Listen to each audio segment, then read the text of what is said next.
அதே போன்று திருச்செந்தூரிலிருந்து அவருடைய மகன் ஜெயதிநாதன் வந்திருக்கிறார். அவர்கள் சார்பாக சிறப்பிக்க இங்கே இடம்பெற்றுக் கொண்டிருக்கிறோம். தொடர்ந்து எல்லா மாவட்டங்களிலும் சுதந்திர போராட்ட வடக்கு மாவட்ட பொறுப்பாளர்கள்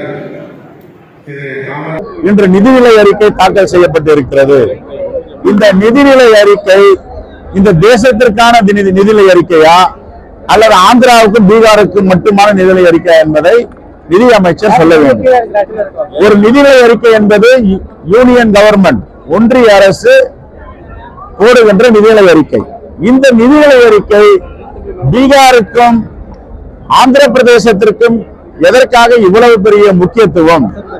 எல்லா மாநிலங்களுக்கும் பகிர்ந்தளிக்கும் நிதியை எதற்காக பீகாரிலும் ஆந்திர பிரதேசத்திலும் சென்று அதை அடைத்து வைத்திருக்கிறார்கள்? என்ன காரணம்? இதுதான் சந்தர்ப்பவாதம், பாசிசம் என்பது.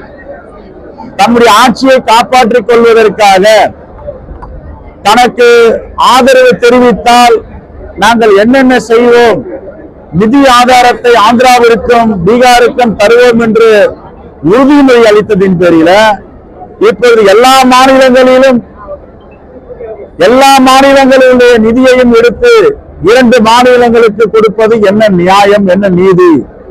இதுதான் பாசிச ஆட்சி என்று நாங்கள் தொடர்ந்து சொல்லி வருகிறோம். யாரையும் பொருட்படுத்த மாட்டார்கள். இந்த தேசத்து மக்கள் எல்லாம் பார்த்து கொண்டிருக்கிறார்கள். இவருடைய ஆட்சியை தற்காலிகமாக தக்க வைத்துக் கொள்வதற்காக இப்படிப்பட்ட பெரிய தவறை நிதி அமைச்சகமும் ஒன்றிய அரசும் செய்திருக்கிறது. காங்கிரஸ் பேரியக்கம் இதை வன்மையாக கண்டிக்கிறது.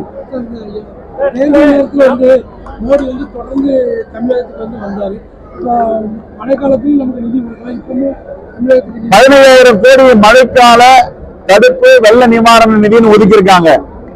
ஆனா அந்த 15,000 கோடி தமிழ்நாடு கிடையாது, கர்நாடகா கிடையாது, கேரளா கிடையாது, புதுச்சேரி கிடையாது. உங்களுக்கு எல்லாருக்கும் தெரியும், கடந்த டிசம்பர் மாதம் 100 ஆண்டுகள் கண்டிராத வெள்ளம், காற்றாற்று மழை பெய்தது.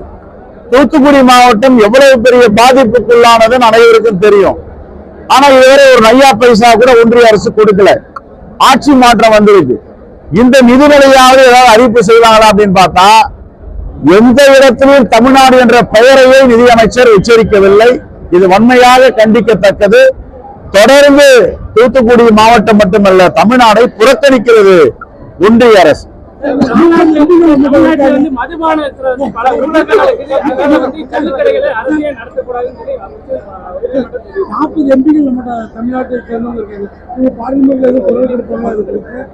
கண்டிப்பாக இன்னைக்கு எதிர்த்து பேசியிருக்காங்க, வெளிநடப்பு செஞ்சிருக்காங்க, கோஷங்கள் போட்டிருக்காங்க.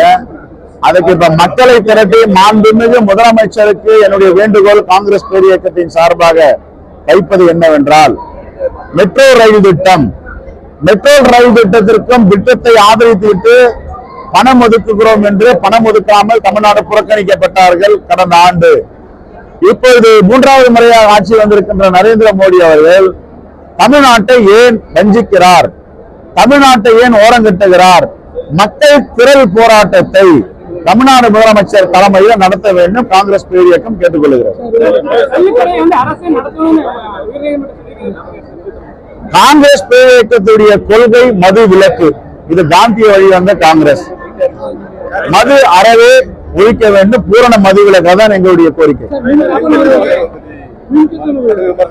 நானும் ஏற்கனவே பலமுறை சொல்லியிருக்கேன், மின் கட்டணம் எதற்காக உயர்த்தப்பட்டது? மின்சார வாரியம் யாருடைய கட்டுப்பாட்டில் இருக்கிறது? உதய் மின் திட்டத்தில் அம்மையார் மேனாள் முதலமைச்சர் ஜெயலலிதா அவர்கள் கையொப்பமிட மறுத்தார்.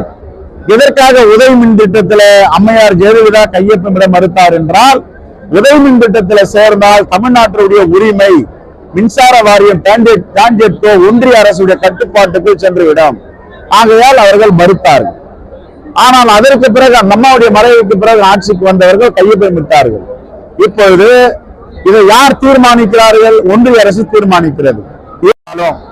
இதற்கு என்ன நாம வாதங்கள் செய்தாலும் தமிழ்நாட்டு மக்கள் தாங்கிக் கொள்ள முடியாது. ஆகவே இந்த கட்டணத்தை திரும்ப பெற வேண்டும் என்று காங்கிரஸ் பேரியக்கம் தொடர்ந்து அவர் மக்களுக்காக